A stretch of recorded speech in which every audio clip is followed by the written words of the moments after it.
পুষ্প অপলক দৃষ্টিতে জাহানারার দিকে তাকিয়ে আছে। জাহানারার দৃষ্টি মেঝের দিকে। জাহানারা পুষ্পের দৃষ্টির সাথে দৃষ্টি মেলাতে ভয় পাচ্ছে। এটা বুঝতে পেরে পুষ্প স্লান হাসে। মেঝেতে দৃষ্টি রেখে জাহানারা বলে, কতটা জানিস? কিভাবে জানছো? পুষ্প জবাব না দিয়ে বলে, দাদিকে মারলে কেন? জাহানারা চমকে পুষ্পের দিকে তাকায়। ব্যস্ত গলা বলে, এইসব কী কও? আমি আম্মারে মারতে যাবো কেন?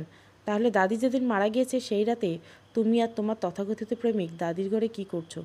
জাহানারা পুষ্পের দিকে বিস্ময় নিয়ে তাকিয়ে থাকে। মনে মনে বলে, মাইয়া অনেক কিছু জেনে ফেলছে, এখন লুকায় লাভ নেই। জাহানারা নরম গলা বলে, তোমার দাদিরে আমরা মানি নেই, তয় আমাগো জন্যই তার মৃত্যু হয়েছে এটা আমি জানি। পুষ্প জাহানারার দিকে তাকিয়েছে। জাহানারা বলতে শুরু করে, বধূ সাজে নিজেকে খুব হাসি মুখে মেনে নিয়েছিল জাহানারা। নারী জীবনে বিয়েই তো সব, স্বামীর ভালোবাসার সোহাগ সব কিছু একজন নারীর অবলম্বন। জাহানারা সেটাই ভেবেছিল, সারা জীবন স্বামীকে ভালোবেসে কাটিয়ে দিবে, স্বামীর ভালোবাসায় নিজেকে সাজাবে। কিন্তু কই, তা আর হলো না। বাসর রাত খুব সুন্দরভাবে কাটলো না পরের দিনগুলো।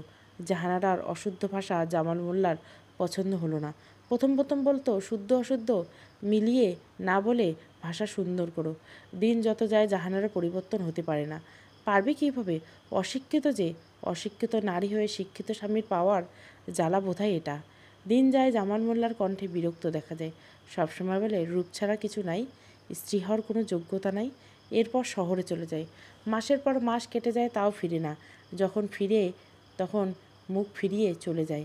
গ্রামের চাষিরা পরামর্শ দেয়, বাচ্চা নাও, স্বামী ভালোবাসবে। সেই আশায় বাচ্চা নিল। প্রথম সন্তান ছেলে আশা রাখলো। পদ্মের রূপ দেখে মেয়েকে সাদরে বরণ করলো জামাল মোল্লা। যেটা দেখে জাহানারা খুশি হয়, দিন বদলানোর সময় এসেছে। কিন্তু না, আসেনি। জামাল মোল্লা কন্যাকে ভালোবাসলেও স্ত্রীকে ভালোবাসতে পারেনি। ভালোবাসার কাঙাল জাহানারা সারাদিন মনমরা হয়ে থাকতো। সেই সময় পাশের গ্রামে মতিনের আনাগোনা চলে তাদের পাশের বাড়িতে। দেখা হয়, সাক্ষাৎ হয়। মতিন জাহানারার রূপে পাগল হয়। মতিনের ভালোবাসায় একসময় জাহানারাও পাগল হয়। দিন রাত লোকচক্ষুর আড়ালে তাদের সাক্ষাৎ হয়। একসময় জাহানারা ভেবেছিল মতিনের সাথে ঘর বাঁধবে, কিন্তু তা আর হলো না। মতিন যে তাকে বিয়ে করার জন্য ভালোবাসেনি সেটা অবশ্য জাহানারা পরে বুঝছে।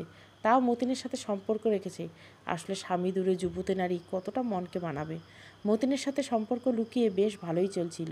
কেটে যায় সময়। পদ্ম 11 বছরে পা রাখে। সে সময় মতিনের নজর পড়ে পদ্মর উপর, যেটা বুঝতে পেরে জাহানারা তার সাথে সম্পর্ক নষ্ট করে। তারপরে মতিন জাহানারা পিছু ছাড়ে না। মতিনের মনে অবশ্য পদ্ম ছিল, তাই জাহানারাকে লোকজনকে বলে দেওয়ার ভয় দেখিয়ে দেখা করে সময় কাটায়। এমনি একদিন সময় কাটানোর জন্য জাহানারার শাশুড়ি দেখে নেয় মতিনকে। জাহানারা শাশুড়িকে বোঝাতে এসে দেখে এত সব কিছু সহ্য করতে পারেনি তিনি। শোকে হার্ট অ্যাটাক করেছেন। জাহানারা সব বলে পুষ্পের হাত ধরে, তারপর বলে, তুই এখন সবারে সব বইলে দিলে আমার মরা ছাড়া কোনো উপায় নেই। পুষ্প জবাব না দিলে বলে, সত্য মিথ্যা আমি খুঁজতে জানি আম্মা। জাহানারা বলে, আমি কোনো মিছা কথা বলি নেই। পুষ্প কথায় বাড়ায় না, শুধু বলে, আমার গায়ের রংটার জন্য শুধু তোমার আমাকে অপছন্দ আম্মা। জাহানারা জবাব না দিয়ে পুষ্পের দিকে তাকিয়ে থাকে। পুষ্প জবাব পাওয়ার আশা রাখে না। সন্ধ্যাবেলা শহরে যাবার সময় নিজাম পুষ্পের সাথে দেখা করে। পুষ্প এলে নিজাম বলে, ভয় করছে না কলঙ্কের? পুষ্প হাসে। স্নিগ্ধ সেই হাসি দেখে মুগ্ধ হয় নিজাম। পুষ্প হাসি থামাতে নিজাম তার হাতে তাকে ব্যাগটা তুলে দেয়। পুষ্প ব্যাগটা খুলে একটি লাল রঙের শাড়ি দেখতে পায়, যার পাড় কালো রঙের। নিজাম নরম গলায় বলে, পছন্দ হয়েছে ফুল? পুষ্প জবাব দেওয়ার পূর্বে নিজাম পুনরায় বলে, তোমার যাতে পছন্দ হয় তাই কালো রঙটাকে সাথে রেখেছি ফুল। পুচকু মুচকে হাসে, যার অর্থ শাড়িটি তার ভালো লেগেছে। নিজাম বুঝতে পেরে খুশি হয়। নিজাম ব্যস্ত গলায় বলে, যেতে হবে ফুল, সাবধানে যান। তোমাকে ছেড়ে যেতে ইচ্ছা করছে না ফুল। পুষ্প স্লান হেসে বলে, উপায় নেই, উপায় থাকলে রেখে দিতাম মাস্টারমশাই। নিজাম মুচকি হেসে পুষ্পের কানে কাছে মুখ এনে বলে, তৈরি থেকে ফুল, তোমাকে ঘরের ঘরণী করে নিয়ে যাব। সেদিন কিন্তু কালো রঙে সাজাবো না, সম্পূর্ণ লাল রঙে থাকবে ফুল। পুষ্প জবাব না দিয়ে নিজামকে মন দিয়ে দেখে। নিজাম তাকে দেখে, তারপর বলে, যাচ্ছি ফুল, সাবধানে থেকো। আমার কথা মনে পড়লে চোখ বন্ধ করে আমাকে অনুভব করো, দেখবে আমি তোমার অনুভবে সবসময় আসি। পুষ্প মাথা নাড়ায়। নিজাম বলে, একটু অভদ্র হই ফুল। পুষ্প স্লান হাসে। নিজাম তৎক্ষণাৎ পুষ্পের কপালে চুমু এঁকে দিয়ে তাকে জড়িয়ে ধরে শান্ত গলায় বলে, আমার ফুল। অজানা অনুভূতিতে দুজন ছুঁয়ে দিয়ে যায়। নিজাম মলিন গলায় বলে, আরও গভীরে যেতে ইচ্ছে করছে, কিন্তু অনুমতি নেই, তাই অনুভূতিকে আটকে দিলাম ফুল। পুষ্প হাসি মুখে নিজামকে বিদায় জানায়। নিজাম চলে যায়। পদ্ম জাফরকে নিয়ে গ্রাম ঘুরিয়ে দেখাতে বেরোচ্ছে। দুজনে নীরবে পাশাপাশি হাঁটছে। হঠাৎ জাফর বলে, গ্রামটা সুন্দর। পদ্ম সহজ ভাষায় বলে, আমাদের গ্রাম সবসময় সুন্দর, কিন্তু তোমার থেকে বেশি নয় পদ্মাবতী। পদ্ম থেমে যায়, জাফরের দিকে মুগ্ধ দৃষ্টিতে তাকিয়ে থাকে।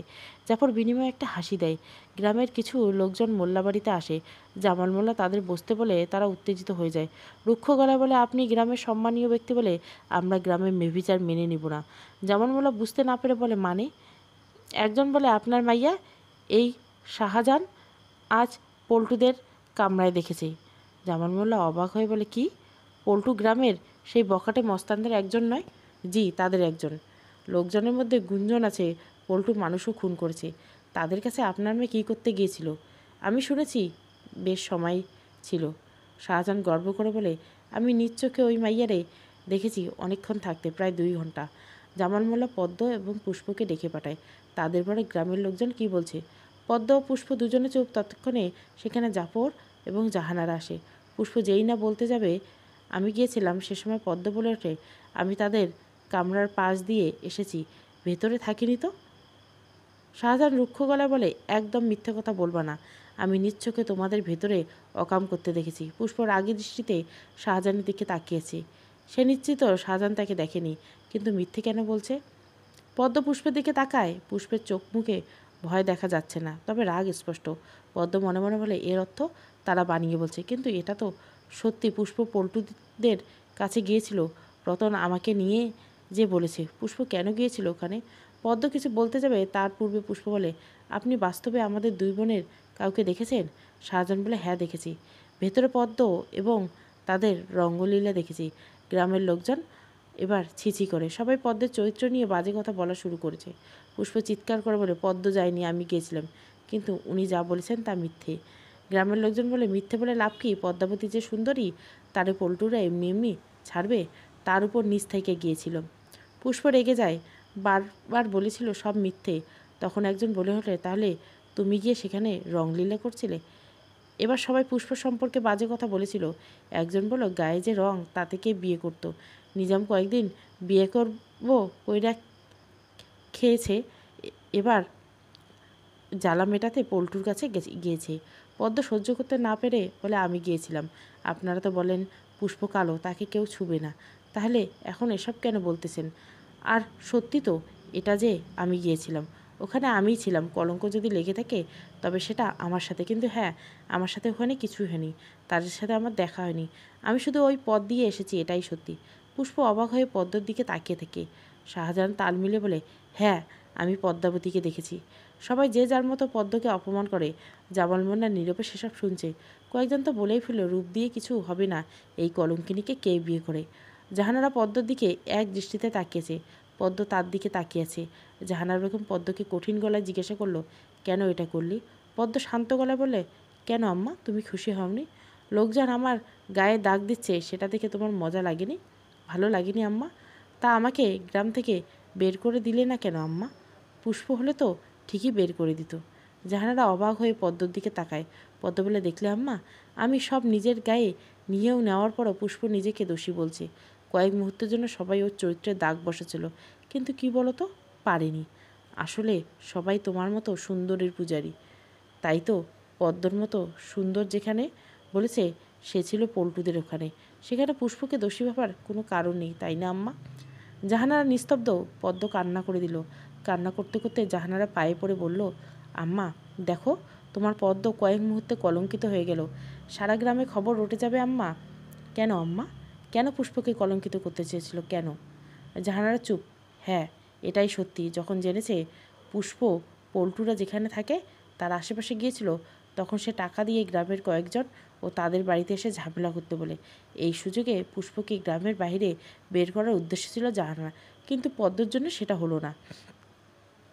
কিছু সময়ের ব্যবধানে সারা গ্রাম পদ্মকে কলঙ্কিত মেনে নিল। লোকমুখে ছড়িয়ে গেল, খুনি মস্তান পল্টুদের আস্তানায় পদ্ম ছিল। জাহানারা বিছানায় একপাশে বসে আছে। পদ্ম তার পায়ের কাছে বসে কান্না করছে। জাহানারা স্নান কণ্ঠে বলে, আমার উপায় ছিল না পদ্ম। পুষ্প সব বইলে দিলে আমি শেষ। কি বলবে পুষ্প? পদ্মের প্রশ্নে জাহানারা চুপ হয়ে যায়। জাহানার মনে মনে ভেবেছিল, গ্রাম থেকে বাহির করে দিমু, দূরে থাকলে আমার চিন্তা যাইব, কিন্তু তুই সব শেষ করে দিলি পদ্ম, সব শেষ করে দিলি। দরজার বাইরে পুষ্প চোখ বন্ধ করে দাঁড়িয়েছে। চোখ থেকে দুফোঁটা অশ্রু গড়িয়ে পড়ল। এতক্ষণ অবধি পুষ্প জানতো পদ্ম কীভাবে জেনেছে সে ওখানে গিয়েছিল, তবে এখন বুঝতে পেরেছে সামান্য ঘটনা নিয়ে গ্রামের লোকজন বাড়ি চলে আসবে সেটাও ভাবাচ্ছিল পুষ্পকে। তবে সব ভাবনা শেষ, সব কিছু খোলসা হয়ে গেছে পুষ্পর কাছে। পুষ্প সেখান থেকে চলে যাওয়ার সময় জাহানারার দিকে তাকে মনে মনে বলল, তুমি না মানলেও আমি তোমাকে আম্মা মেনেছি, কিন্তু তুমি তার মূল্য দিলে না আম্মা। পুষ্প চলে যায় নিজের ঘরে। জামাল মোল্লা জাফরের ঘরে গিয়ে তার হাত ধরে বলে, আমি চেয়েছিলাম তোমার আর পদ্মর বিয়ে দিতে, তাই তোমাকে নিয়ে আসা, সবটা তুমি জানো। তবে বিয়েটা যখন হবে না তখন তুমি আর 2 দিন থেকে চলে যেও বাবা। আমি আরও কিছুদিন পর শহরে যাবো, আপাতত পদ্মের জন্য পাত্র খুঁজতে। জাফর জামাল মোল্লার বিষয়টি বুঝতে পেরে বলে, আপনি নিশ্চিন্ত হলেন কিভাবে? আমাদের বিয়ে হবে না? জামাল মোল্লা বিস্ময় নিয়ে জাফরের দিকে তাকিয়ে থেকে জাফর পুনরায় বলে, আমি পদ্মাবতীকে বিশ্বাস করি। তার মন এত শান্ত, ভদ্র মেয়ে কখনোই খারাপ কিছু করতে পারে না। তাছাড়া সে তো বলেছে সে শুধু পাশ দিয়ে এসেছে। কিন্তু আপনার গ্রামের মানুষের মন মানসিকতা খুব খারাপ, নয়তো মুহূর্তের মধ্যে একটা সাধারণ ঘটনাকে এভাবে ছড়িয়ে দিতে পারে। জামাল মোল্লা খুব খুশি হয়। জাফর কিছু বিশ্বাস করেনি ভেবে তার আনন্দ হয়। জাফর আবারও বলে, চাচা আমি চাইছিলাম বিয়েটা করে একসাথে শহর যাব। মানে? আপনি আমার পরিবারকে ভালোভাবে চেনেন, তাই আমার বিশ্বাস আপনার আপত্তি নেই। আসলে আমি চাই না গ্রামের মানুষদের নোংরা কথার মাঝে পদ্ম থাকুক, কষ্ট পাক। তাছাড়া আমার আম্মা, চাচি, গ্রামের মানুষ তারা হয়তো বিষয়টি স্বাভাবিকভাবে নেবেন না, সেজন্য চাইছিলাম তাদের কাছে পদ্মকে বউ হিসাবে নিয়ে যাই। জামাল মোল্লা অবাক হয়ে যায়, তুমি তোমার পরিবারের মানুষের উপস্থিতি ছাড়া বিয়ে করতে চাচ্ছ? জাফর মাথা নেড়ে হ্যাঁ বোঝায়। জামাল বলে, আজ তুমি তাদের এসব জানাতে চাচ্ছ না, কিন্তু পরে তো জানবে তখন। ততদিনে পদ্মাবতী সবার মন জয় করে নিবে, এটা আমার বিশ্বাস। জামাল মোল্লা অনেক ভেবে বলে, শুধু তোমার হাতে আমি কিভাবে আমার মেয়েকে তুলে দিই, অন্তত তোমার বাবা উপস্থিত থাক। জাফর ক্ষীণ হাসে, তারপর বলে, আমি সেটা বলতে চাইছিলাম, আব্বা রাজি, তাই তাকে আসতে বলি, তার উপস্থিতি বিয়েটা হোক। জামাল মোল্লা এবার রাজি হয়, দ্বিমত করেন না। এত বড় ঘটনা রটে যাওয়ার পরেও জাফরের মতো একজন ছেলে পাচ্ছে, এটাই অনেক। জামাল মোল্লা খুব খুশি। 10 গ্রাম ঘুরে তিনি মেয়ের জন্য ডাক্তার জামাই পেতেন না সেখানে এত সহজে। শাহজাহান ও এক লোক চায়ের দোকানে বসে আছে। লোকটি বলে, তোকে পুষ্পকে ফাঁসাতে বলল, তুই পদ্মরে ফাঁসালি কেন? শাহজাহান শয়তানি হাসি দেয়, তারপর বলে, একদিন জামাল মোল্লার বউয়ের হাত ধরে বইলা ওই জাহানারা আমার গালে থাপ্পড় মারছিল, আর আজ কাইলো মাইয়েটারে ফাঁসাতে বলছে। আরে এত সহজ নাকি? কালো মাইয়ের কথা বললে সহজে কেউ বিশ্বাস করতো না, কিন্তু সুন্দরটার কথা বলায় কেমনি সহজে বিশ্বাস করে নিল দেখলি না? মোল্লাবাড়ির সম্মান নষ্ট করার আমার উদ্দেশ্য ছিল, তাই সহজ উপায়ে বাইছা নিলাম, বুঝলি? থাপ্পড়ের শব্দটা এখনও কানে বাজে, বুঝলি? লোকটা শাহজাহানের দিকে তাকিয়ে হাসি দিল। শাহজাহান হাসলো। মোল্লাবাড়ির বিয়ের তোড়জোড় শুরু। জাফরের বাবা খবর পেয়ে রওনা দিয়েছে। 2 দিনের মধ্যে জাফর পদ্মকে বিয়ে করে ঘরে তুলবে। খবরটি গ্রামে ছড়িয়ে গেলেও সবাই খুব অবাক। সেখানে সামান্য কলঙ্কের দাগ নিয়ে নারীরা পার পায় না, সেখানে এত বড় ঘটনা রটে যাওয়ার পরে পদ্মর বিয়ে ঠিক হয়েছে, তাও ছেলে ডাক্তার। গ্রামের কিছু লোক এটা মেনে নিতে পারছে না, কিছু লোক ভাবছে পদ্ম ঠিক বলেছিল, হয়তো তার সাথে খারাপ কিছু হয়নি। যেখানে তারা দেখেনি সেখানে শোনা কথা কতটা বিশ্বাসযোগ্য। পদ্মের বিয়ের খবর তার গায়ে লাগা কলঙ্ক মুহূর্তে ঢাকা পড়ল। তাছাড়া জামাল মোল্লা সবার উদ্দেশ্যে কঠিন গলায় বললেন, শাহজাহান ধান্দাবাজ, সবাই জানে। অন্য কেউ কি পদ্মকে দেখেছে? দেখেনি, তাই না দেখে এরূপ ঘটনা রটানোর কোনো মানে হয় না, সব কিছু ভুল। জাফর শিক্ষিত ছেলে, সে সত্যি মিথ্যা বুঝে, তাই তো পদ্মকে বিয়ে করতে রাজি হয়েছে। জামাল মোল্লা উক্ত বাক্যগুলো শুনে সবাই চুপ হয়ে যায়, আড়ালেও সমালোচনা কমে যায়। পদ্ম ছাদে আনমনে বসে আছে, চোখ মুখে আজানা যন্ত্রণা দিচ্ছে। পদ্ম অন্যমনস্ক থাকায় তার পাশে জাফরের উপস্থিতি বুঝতে পারেনি। বিয়েতে কি তোমার মত নেই? জাফরের কণ্ঠ পেয়ে পদ্ম তার দিকে তাকায়। জাফর পুনরায় বলে, আমাকে তোমার পছন্দ নয় পদ্মাবতী? পদ্ম জবাব দেয় না। জাফর বলে, আমি জানি তোমার কোনো পছন্দের মানুষ নেই, তাই মত না থাকলেও তুমি আমার পদ্মাবতী। তুমি আমার পদ্মাবতী কথাটা পদ্ম হৃদয়ে দোলা দেয়। আস্তে করে বলে, আব্বা আমার সিদ্ধান্ত, আমার সিদ্ধান্ত। তবে চোখ মুখে এত বিষণ্ণতা কেন? পদ্মর ভালো লাগে জাফর তাকে বুঝতে পারে। তার দৃষ্টির বিষণ্ণ ভাব জাফরকে উপলব্ধি করে, মনে মনে খুব খুশি হয়। পদ্ম আনমনে হেসে দেয়, তারপর বলে, আসলে কলঙ্কর ছোঁয়া লেগেছে, তাই ভয় হচ্ছে। জাফর হঠাৎ পদ্মের গালে দুহাত রাখে। পদ্ম জাফরের চোখে চোখ রাখে। জাফর বলে, তো যেখানে তুমি কিছু করো নেই সেখানে তোমার এত কষ্ট কেন হচ্ছে? যেখানে আমি আছি তোমার পাশে, সেখানে তোমার এত ভয় কিসের? ভয়? সত্যি কি পদ্মর ভয় পাচ্ছে? পদ্মর জানা নেই। পদ্ম থেকে জবাব না পেয়ে জাফর নীরবে পদ্মকে দেখতে থাকে। পদ্ম দেখে পদ্ম ঘরে বসে তখনকার সময়টা ভাবছিল, জাফরের সাথে মুহূর্তটা অনুভব করার চেষ্টা করছিল। পুষ্প ঘরে এসে পদ্মকে সরাসরি জিজ্ঞাসা করলে, বিয়েতে তোর অমতে হচ্ছে না তো পদ্ম? পদ্ম কল্পনায় বিভোর থাকায় পুষ্পের কথা বুঝতে পারে না। তবে হুঁশ ফিরে পুষ্পের কথায় পদ্ম বলে, কিছু বলেছিলি? পুষ্প পুনরায় বলে, বিয়েতে তোর অমত হচ্ছে? পদ্ম তৎক্ষণাৎ মাথা নাড়ায়, যার অর্থ না, তার মত রয়েছে। পদ্ম এত দ্রুত মাথা নাড়িয়েছে যে বিষয়টি বুঝতে পেরে সে লজ্জা পেল। পদ্মর লজ্জা দেখে পুষ্প যা বোঝা বুঝে গেল। তবু বলে, জাফর সাহেবের পরিবার সম্পর্কে আমরা কিন্তু কিছু জানি না পদ্ম, একবার ভেবে দেখিস। পদ্ম শান্ত গলায় বলে, আব্বা সব জানে, তাছাড়া মানুষটা ভালো। মানুষটা ভালো, এতটুকু কথা নিয়ে পদ্ম তার মনের ভাব বুঝিয়ে দিল। পুষ্প বুঝে নিয়েছে পদ্ম জাফরের প্রতি ভালো লাগা রয়েছে, হয়তো সেটা ভালোবাসার রূপ নিতে যাচ্ছে। পুষ্প গভীর মনোযোগ দিয়ে নিজামেরকে একটি চিঠি লিখছে, যার সারমর্ম ছিল পদ্মর বিয়ে, পদ্ম তার জন্য কী করছে এসব। সেই সাথে বিয়ের ব্যস্ততা, চিঠিতে পাঠাতে দেরি হবে সেটাও জানিয়ে দিল। হুট করে বিয়ের দিন ঠিক করা হলো। মোল্লাবাড়ির সাজসজ্জা দেখে মনে হচ্ছে এটা হুট করে ঠিক হওয়া বিয়ে। খুব জাঁকজমকভাবে সাজানো হয়েছে। জামাল মোল্লা গ্রামের সবাইকে দাওয়াত দিল। জামাল মোল্লা মূলত সবাইকে দেখাতে চায় তার মেয়ে ফেলনা নয়, চাইলে পদ্মের পবিত্রতার দাগ লাগানো যায় না। জাফরের বাবা আলতাফ চৌধুরী এসে পদ্মকে দেখলেন। পদ্মর গলার স্বর্ণের একটা চেন পরিয়ে দিলেন। পদ্মকে প্রথম দেখে আলতাফ চৌধুরী মনে মনে বললেন, রূপ চাঁদকেও হার মানায়, আমার ঘরে আলো ছড়াবে। জাহানারা পদ্মর মৃতদেহ জড়িয়ে ধরে কান্না করছে। পুষ্প পাশে বসা। পুষ্প এক দৃষ্টিতে জাহানারা এবং পদ্মকে দেখেছে। পদ্মর পুরো শরীরটা একবার দেখে নিয়ে আলতো করে পেটে হাত রাখলো। ঘরের একটু দূরে জাফর তার মায়ের বুকে মুখ লুকিয়ে রয়েছে। তাকে দেখে জাহানারা আরও বেশি কষ্ট হচ্ছে। জাফরের মা রানী বেগম জাফরকে বুকে নিয়ে কান্না করছে, বিলাপ করে বলছেন, মায়েটা আমাকে আপন ভাবে নেই, আপন ভাবলে এমনি চলে যাই তো। এত মানুষ কান্নার আওয়াজ বড্ড কানে লাগছিল পুষ্পর। এত কিছু তার সহ্য হচ্ছিল না, তাই পদ্মর ঘরে চলে গেল, যেখানে পদ্মকে ঝুলন্ত অবস্থায় পাওয়া যায়। পদ্ম চিরদিনের মতো বিদায় জানিয়ে সবাই ঘরে ফেরে। জাফর নিজ ঘরে গিয়ে দরজা বন্ধ করে দেয়। এতটা সময় পুষ্প জাফরকে গভীর মনোযোগ দিয়ে লক্ষ্য করছে। অতিরিক্ত শোকে পাথর হয়ে গেছে। কারোর সাথে একটি শব্দ অবধি উচ্চারণ করেনি জাফর। জাহানারা রানী বেগমের পাশে বসে মেয়ের মৃত্যু কাহিনী শুনেছিল। রানী বেগম বলেন, আমরা যদি জানতাম মাইয়াটা এমন করবে, তাহলে কিছুতেই ওরা একটা লেখে বাইরে যাইতাম না। পুষ্প ভাঙা গলায় বলে, পদ্ম একা ছিল? রানী বেগম বলে, হ্যাঁ। পুষ্প আর কিছু জিজ্ঞাসা করে না। তার হাতে থাকা পদ্মের লেখা শেষ চিঠি, যেখানে পদ্ম লিখেছে, আমাকে ক্ষমা করো জাফর, আমার পাপের পরিমাণ এত বেশি যে আমি তোমার সাথে ভাগ করে নিতে পারিনি। জীবনটা এভাবে উপভোগ করতেও পারছি না, তাই চলে যাচ্ছি না ফেরা দেশে। শুধু জেনে রাখো, আমি ইচ্ছাকৃত পাপ করি নেই, ভুল করে হয়ে গেছে। পুষ্প এতক্ষণে বুঝে গেছে এই পরিবারে কেউ জানে না পদ্ম গর্ভবতী ছিল। পুষ্প মনে মনে বলে, কেন জানে না? পদ্ম কাউকে জানায়নি। জামাল মোল্লা জাফরের বাবার সাথে রয়েছে। সন্তান হারানোর কষ্ট তার মধ্যে দেখা যাচ্ছে, তবে প্রকাশ করার মাধ্যমে হিসেবে অঝরে কান্না করতে পারছে না। শতহোক পুরুষ মানুষ এভাবে কান্না করা তাকে মানায় না। কেটে যায় দুদিন। পুষ্পরা জাফরদের বাড়িতে ছিল। দুদিনে জাফর স্বাভাবিক হয়নি, নিজেকে ঘরবন্দি রেখেছে। রানী বেগম শত চেষ্টা করেও তাকে কিছু খাওয়াতে পারছে না। চৌধুরী বাড়ি বেশ ভেঙে পড়ছে এটা নিয়ে। রানী বেগম বলেন, পোলাটা আমার মেলা ভালোবাসত পদ্মাবতীকে, মাইয়া বুঝলো না। জাহানারা বেগম এসব দেখে আরও ভেঙে পড়েন। পদ্ম থেকে এখন জাফরের জন্য তার চিন্তা হচ্ছে। দিন শেষে জাফর ঘরের দরজা খুলে দেয়। তৎক্ষণাৎ রানী বেগম গিয়ে ছেলেকে ধরেন, নানাভাবে বোঝানোর চেষ্টা করেন। পুষ্পরা মোল্লাবাড়ি ফিরে আসেন। পুষ্প বিছানায় শুয়ে পদ্মর কথা ভেবে কান্না করছে।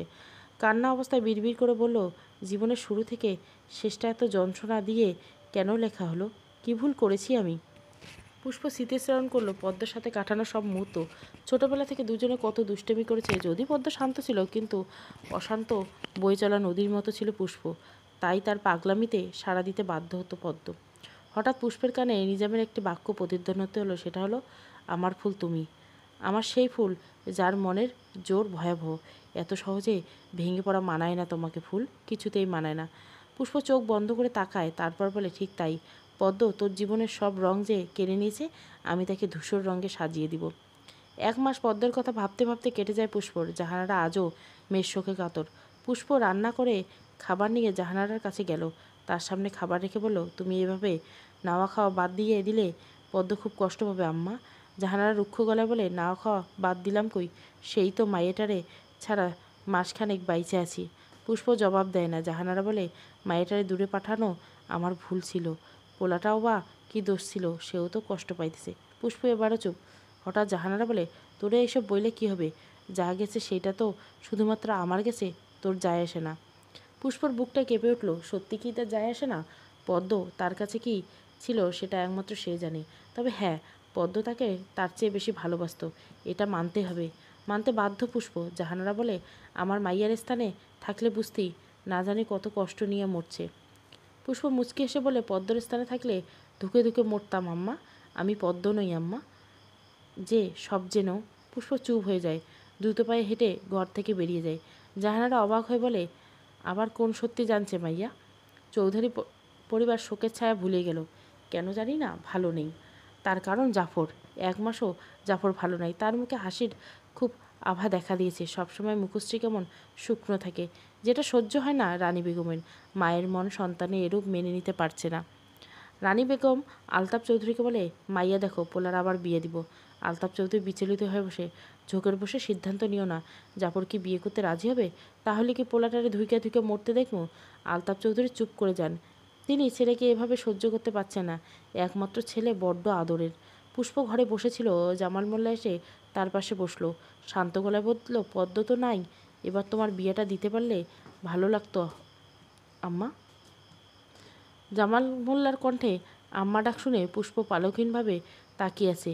আজ প্রথম নয়, জামাল মোল্লা তাকে প্রায় আম্মা বলে সম্বোধন করে। আগে মনে হতো আম্মা কম ভালোবাসে বলে আব্বা বেশি ভালোবাসায় পুষিয়ে দেয়। তবে আজ পুষ্প অন্য ভাবনায় মগ্ন। জামাল মোল্লা পুনরায় বলে, আমি কিছুদিনের মধ্যে শহর চলে যাব, তার পূর্বে তোমার বিয়েটা দিতে চাচ্ছি। পুষ্প কিছু বলতে নিলে জামাল মোল্লা বলে, জানি বলবে বিয়ে করতে চাও না। দেখো, যা হয়ে গেছে তা তো বদলানো যায় না। তুমি চাইলে নিজাম তোমার হবে না, সেজন্য এবার বিয়েতে মত দাও। বিয়েতে আমার দ্বিমত নেই, শুধু পাত্র আমার পছন্দের হতে হবে। কিন্তু নিজাম তো। জামাল মোল্লাকে থামিয়ে দিয়ে পুষ্প বলে, আমার চাপা গায়ের রঙটা সবার পছন্দ হবে না। এই কয়দিনে তুমি পাত্র খুঁজে পাবে না যে আমাকে পছন্দ করবে। যদিও বা পাও, সে তোমার সম্পত্তির জন্য আসবে, আমার জন্য না। জামাল মোল্লা নিশ্চুপ। তবে এবার পুষ্প যা বলল তা শুনে জামাল মোল্লা বিস্ময়কর নয়নে তার দিকে তাকালো। পুষ্প বলল, আমি জাফর চৌধুরীকে বিয়ে করতে চাই। আশা করি তার পরিবার আমাকে অপছন্দ হবে না। জামাল মোল্লা বিস্ময় নিয়ে পুষ্পের দিকে তাকিয়ে আসছে দেখে পুষ্প মুচকি হাসলো। তারপর বলল, আমার বোনের অগোছালো সংসারটা গুছিয়ে দিতে চাই আব্বা। জামাল মোল্লা মুচকি হাসলেন। পদ্মকে হারিয়ে জাহানারা বেগম চুপচাপ হয়েছে, তাই পুষ্পের সিদ্ধান্তে বাধা দেয়নি। আগে হলে বাধা দিত, অনেক কটূক্তি করত, আজ করছে না। জামাল মোল্লা জাহানারাকে প্রথমে জানিয়ে দেয় আলতাফ চৌধুরীকে প্রস্তাবটা জানান। কোনো এক অজানা কারণে আলতাফ চৌধুরী একবার বলতে রাজি হয়ে যান। রানী বেগম জানায়, রানী বেগম খুশি নন, তবে কিছুটা দ্বিমত রয়েছে। তার কারণ অবশ্য পুষ্পের গায়ের রং। আলতাফ চৌধুরী তাকে বোঝান, গায়ের গরমে কী আসে যায়, তোমার ছেলেকে সামলানোর জন্য মানুষটি ঠিক কিনা এটাই আসল। তাছাড়া তুমি তো শ্যামগরণের। রানী বেগম একবার নিজের গায়ের গরম লক্ষ্য করে রাজি হন। মনে মনে বলেন, আমি তেমন শাশুড়ি না হইলে হলো। বাড়ির বাকিরা অবশ্য রাজি না, তবে তাদের সিদ্ধান্ত গোনায় ধরে না আলতাফ চৌধুরী। এখন সমস্যা হলো, জাফর সিদ্ধান্ত নেবে, তাকে রাজি করানোর দায়িত্ব আলতাফ চৌধুরী, দায়িত্বটা রানী বেগমের। রানী বেগম কিছুটা সংকোচ নিয়ে জাফরের ঘরে আসে। জাফরের পাশে বসে তার মাথায় হাত রাখে। জাফর নিজের আম্মাকে দেখে বলে, কিছু বলবে আম্মা? রানী বেগম নরম গলায় বলে, আম্মার লইগে একখান কাজ করে দিবি? জাফর মায়ের বুকে মাথা রেখে, আমার জীবনটা তোমার জন্য তো আছে আম্মা, বলো কি করতে হবে। আচ্ছা করবি? স্বাদের মধ্যে থাকলে অবশ্যই করবো আম্মা। রানী বেগম মুচকি হাসে, তোর স্বাদে আছে, বলো তবে।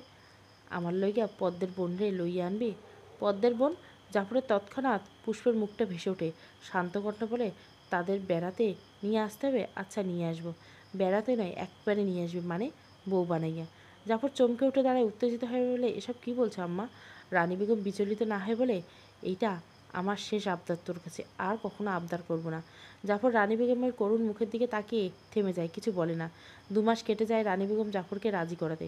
আলতাফ চৌধুরী বুদ্ধিমতো খাওয়া দাওয়া বাদ দিয়ে দেয়। জাফরকে বলে, জাফর রাজি না হলে কিছুই খাবে না। রানী বেগমের জেদে পড়ে জাফর রাজি হয়, তবে সাফ সাফ জানিয়ে দেয়, শুধু তোমাদের জন্য বউ নিয়ে আসবো। রানী বেগম খুশি হয়, সাথে সময়ের সাথে সাথে জাফর নিজের জন্য বউ হিসেবে মেনে নিবে, এটাই ভেবে স্বস্তি নিঃশ্বাস। পদ্মার মতো ধুমধাম করে বিয়ে হয় না পুষ্পর, ঘরোয়াভাবে বিয়ে হয় চৌধুরী পরিবার এবং মোল্লা পরিবার সদস্য নিয়ে।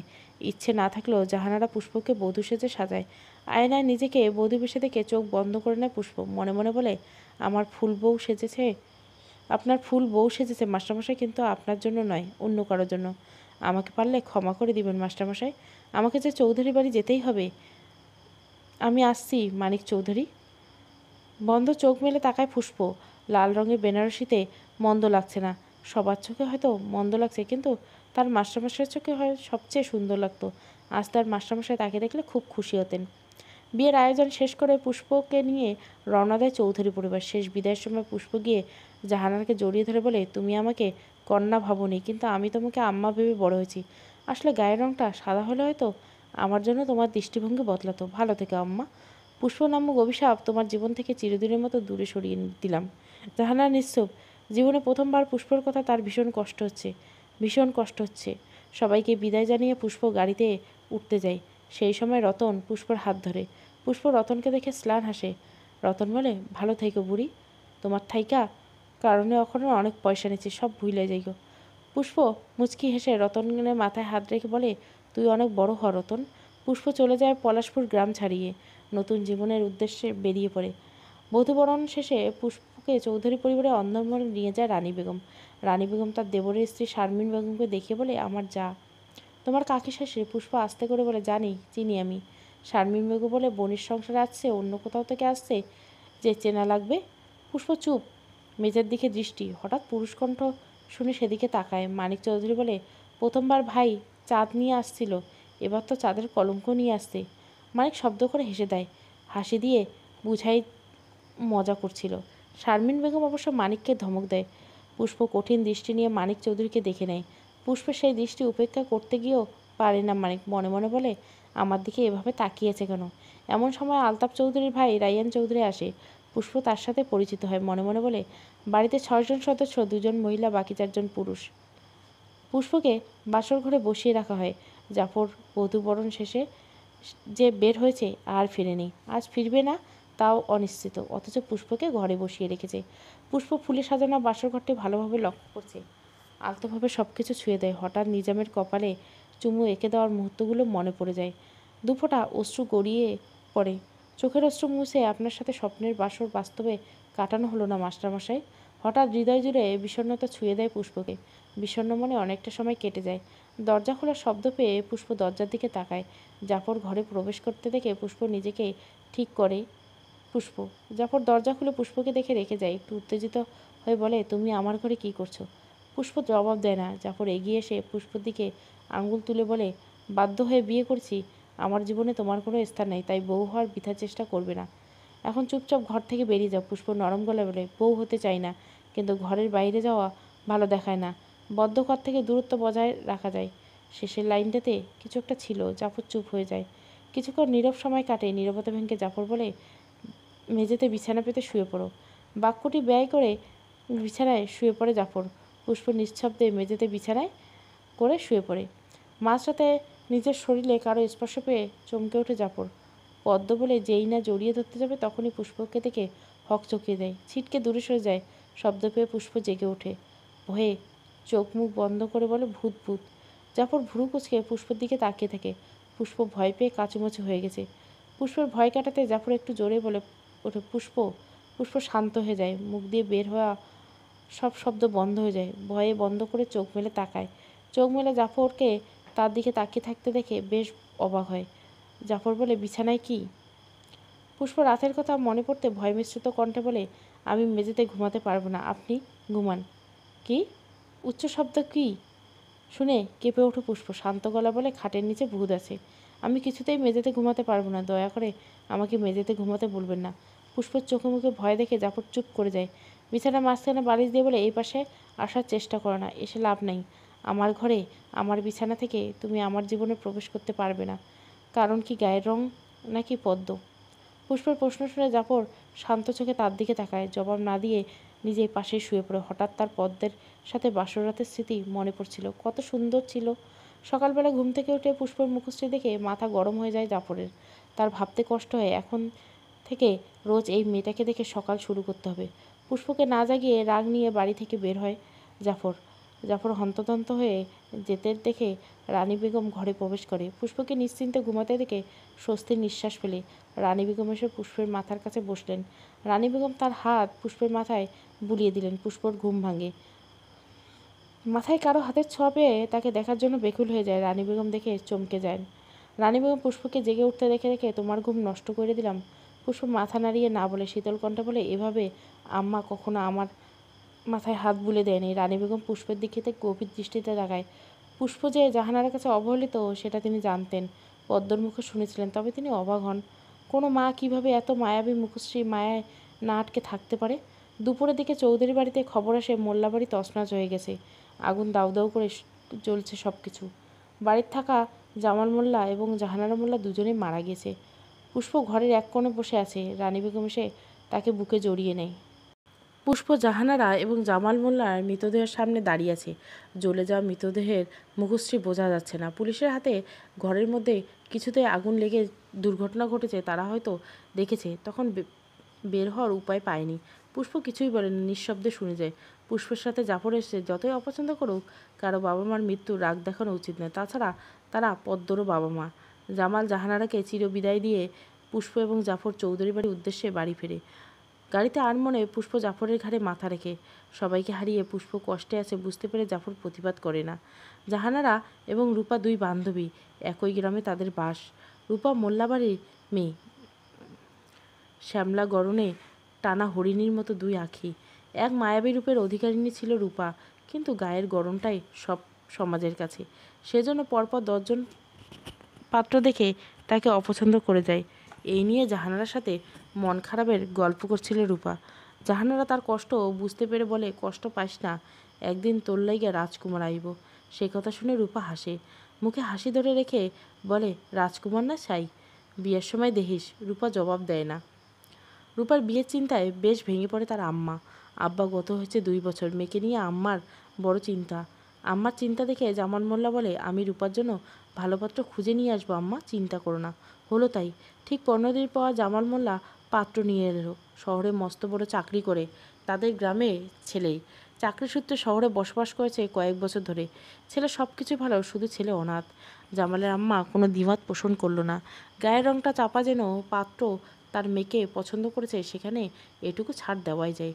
মহা ধুমধাম করে রূপার বিয়ে হলো। সব ঠিকঠাক ছিল। সমস্যা হলো তখন, যখন জাহানারার বর রূপে রিয়াজকে দেখেছে। চেনা মুখটিকে এভাবে দেখে ভেঙে যায় জাহানারা মন, টুকরো টুকরো হয়ে যায়। চাকরির খোঁজে শহরে যাওয়ার পরেও রিয়াজ তার হাত ধরে বলেছে, চিন্তা করো না, শহর থেকে ফিরা তোমারে ঘরের বউ বানামো। সেই মানুষটা আজ তার বান্ধবীকে বিয়ে করছে। রূপার সাথে প্রণয়ের বিষয়টা না বলায় এত বড় দাম দিতে হচ্ছে জাহানারাকে। জাহানারা ভেঙে পড়ে। একবার বধূরূপে থাকা রূপার সাথে নিজের মেলায়। কত পার্থক্য দুজনের। জাহানারা রূপের কাছে রূপা দুধ ভাত, কিন্তু ভাগ্য সে যে রূপার ভালো। বিয়ের 2 মাস পর জামালের আম্মা জামালকে বিয়ে দেওয়ার জন্য চাপ দেয়। সেই সাথে জানায় তার পছন্দ জাহানারা। জাহানারার রূপ জামালকে মুগ্ধ করলেও সে অশিক্ষিত, এই বিষয়টি অপছন্দ জামালের। তাও আম্মার সিদ্ধান্ত মেনে নিছে। বিয়ে হয় জামাল আর জাহানারার। রিয়াজের উপর জেদ করে জাহানারা বিয়েটা করে খুব শান্তিতে। বিয়ের 2 দিনে জামাল জাহানারা অশুদ্ধ ভাষা অতিষ্ঠ হয়ে যায়। শহরে থাকে কয়েক বছর ধরে, বাবার সাথে একই কাজ করত। বাবা গত হওয়ার পর থেকে সে বাবার পদে যুক্ত হয়, পদোন্নতি হয় বলা যায়। শহরের হাওয়া গায়ে লেগেছে জামালের, তাই গ্রামের জাহানারাকে মনে ধরে না তার। দিন কেটে যায়, দিন শেষে মাস যায়। জামালের অপছন্দ বুঝতে পারে জাহানারা। অন্যদিকে রূপা সুখে সংসার করছে, এটা মেনে নিতে পারছে না জাহানারা। বাস্তবে কি তাই? সত্যি রূপা সুখে সংসার করছিল? না। বিয়ের সময় রূপার চোখে মুখে যে খুশি ছিল, তা রিয়াজের অবহেলায় মুহূর্তে শেষ হয়ে যায়। সে ভেবেছিল তার কালো গায়ের গরনে রিয়াজ অপছন্দ হয়নি, কিন্তু সে ভুল ছিল। বিবাহর বয়স যখন মাসে পড়ে, তখন থেকে রিয়াজের অবহেলার চোখে পড়ে রূপা। রাত করে বাড়ি ফেরা, রূপার খোঁজখবর না নেওয়া, তার ভালোবাসায় সাড়া না দেওয়া বড্ড চোখে লাগে রূপার। তাও রূপা হাল ছাড়ে না।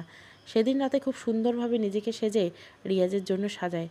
রাতে রিয়াজ বাড়ি ফিরে রূপাকে এরূপ দেখে শব্দ করে হাসে।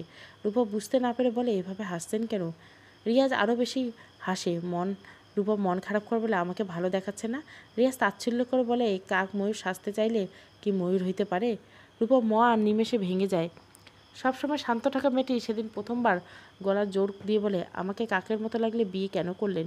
রিয়াজ আফসোস করে বলে, কারণ তোর ভাই চাকরির বিনিময়ে তোরে আমার ঘাড়ে দিয়ে দিছি। রূপার মাথায় আকাশ ভেঙে পড়ে। রূপা অবাক চোখে রিয়াজ বলে, হয় রে, তোর বিয়া না করলে চাকরি থেকে বাইর করে দিত তোর ভাই, আর বিয়ে করায় পদোন্নতি কইরা দিছে। রূপা মেঝেতে বসে পড়ে। রিয়াজ বলে, তোর ভাই সেই সেনা, জানতো তোর মতো বেতনির জীবনে বিয়ে হইব না, তাই আমার ঘাড়ে এভাবে গচ্ছাই দিছে। মাইয়ে মানুষ দেখিয়া বিছানায় যাই, নয়তো তোরে যেইখানে জায়গাও দিতাম না। রিয়াজ বিছানায় গা এলিয়ে দেয়।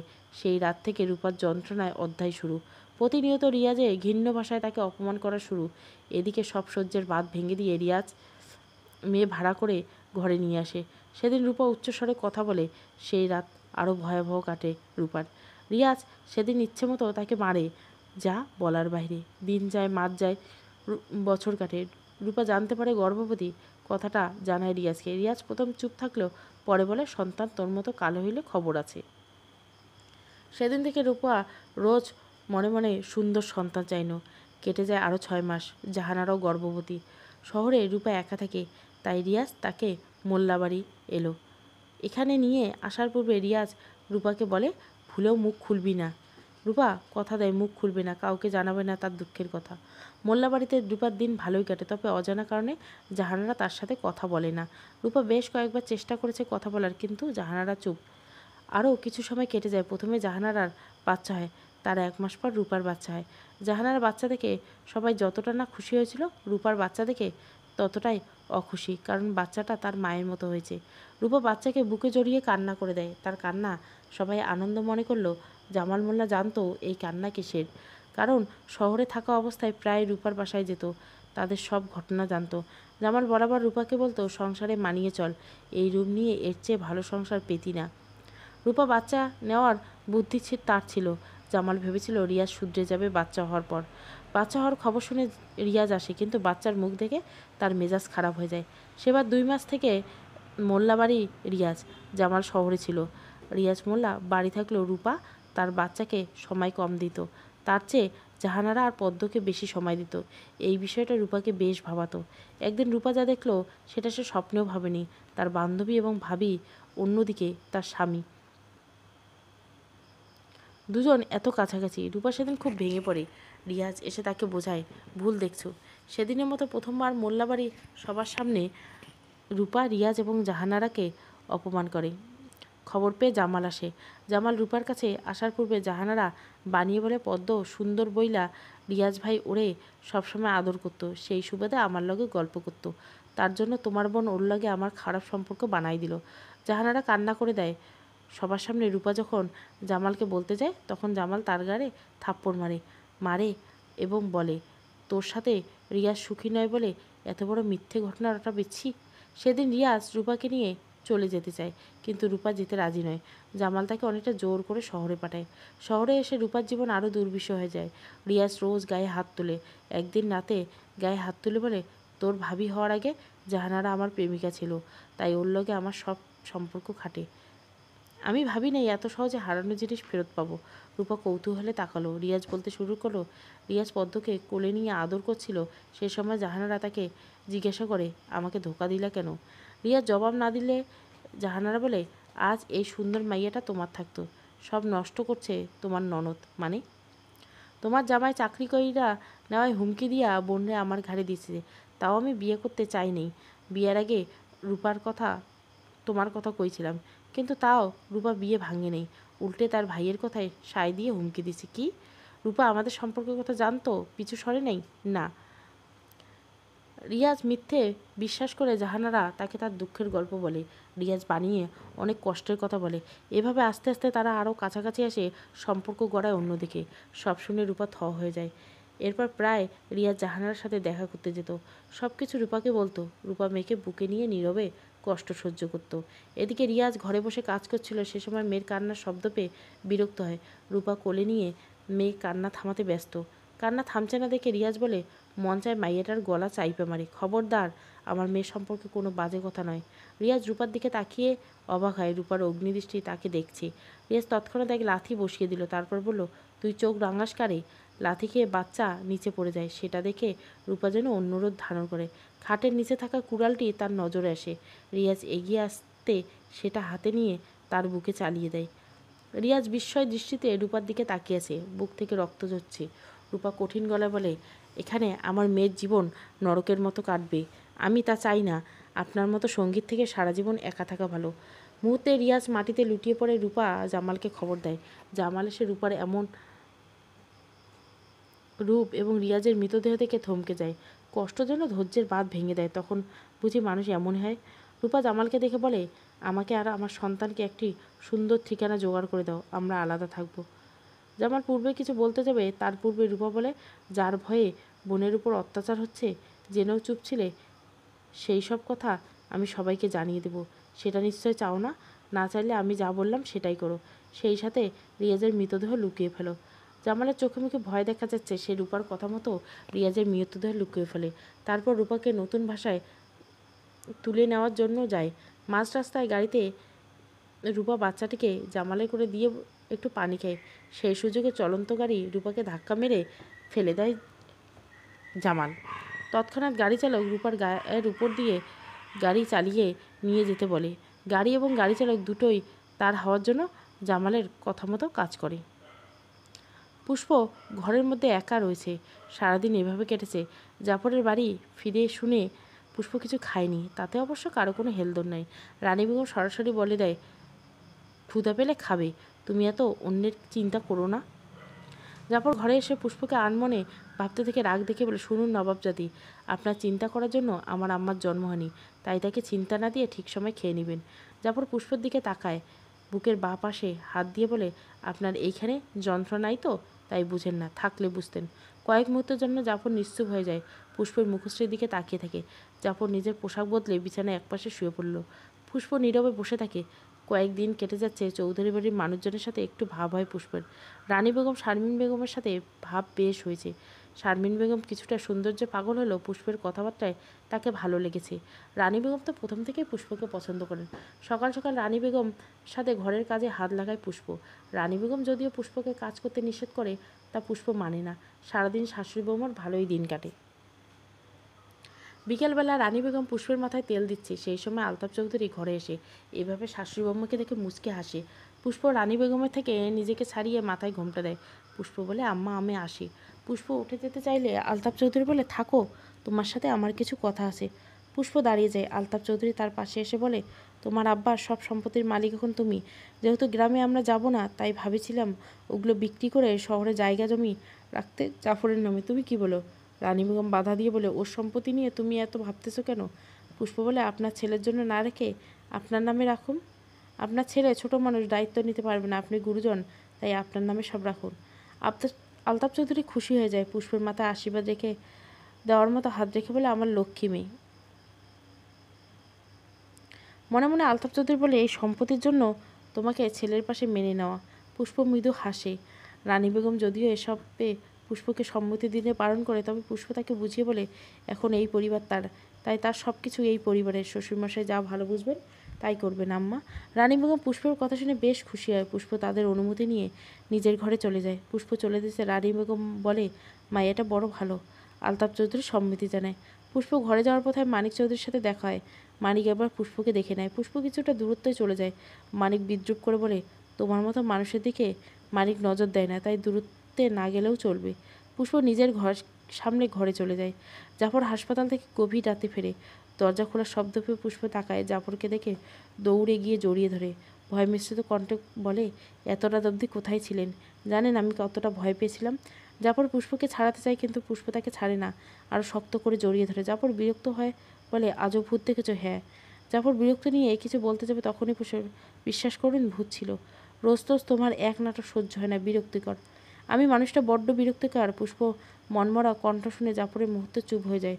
পুষ্প জাফরকে ছেড়ে দিয়ে দূরে সরে যায়। জাফর পুষ্পকে একবার দেখে নিয়ে বিছানায় গিয়ে বসে। পুষ্প বলে, সারা পৃথিবীর কাছে আমি বিরক্তকর শুধু একজন মানুষ ছাড়া। জাফরে হঠাৎ পুষ্পকে নিয়ে কৌতূহলে জিজ্ঞাসা করে, একজন কে? পুষ্প আনমনে বলে, আমার ভালোবাসা, আমার মাস্টারমশাই। জাফর অবাক হয়। পুষ্পের মতো মানুষের ভালোবাসার মানুষ ছিল?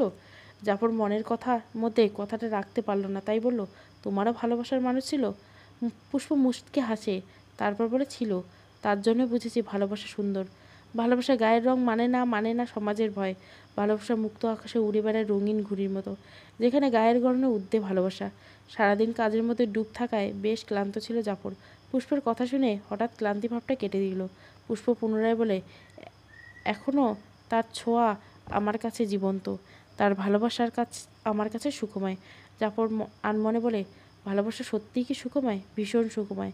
ভালোবাসা হারিয়ে গেলে জাফর জানে না প্রশ্নটা করলো, তবে উত্তর জানার আগ্রহে বেশ। পুষ্প বলে, মন দুর্বিবশেও তবে আমার মতো কালো অঙ্গে যে খাঁটি ভালোবাসা পেয়েছে, এটাই তৃপ্তি।